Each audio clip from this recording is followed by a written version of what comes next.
আবেগ এটা দুর্বলতা না, এটা মানুষের সবচেয়ে শক্ত রূপ। যারা আবেগ দেখায় তারা আসলে খুব শক্ত মানুষ, কারণ অনুভব করার সাহস সবার থাকে না।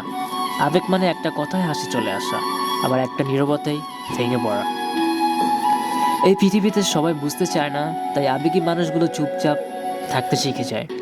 তারা কাউকে কষ্ট দেয় না, নিজে সব সহ্য করে নেয়।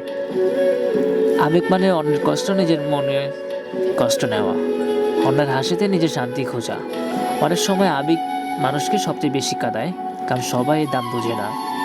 যাকে নিজের ভাবি সে যখন অবহেলা করে, তখন আবেগ বোঝে সে আর নেই আমার কাছে। তবু আবেগে মানুষ ভালোবাসা ছাড়ে না, কারণ তারা জানে ভালোবাসা ছাড়া মানুষ ফাঁকা। আবেগ মানে ভুল করেও ক্ষমা করে দেওয়া, বারবার আঘাত পেয়েও আবার বিশ্বাস করা।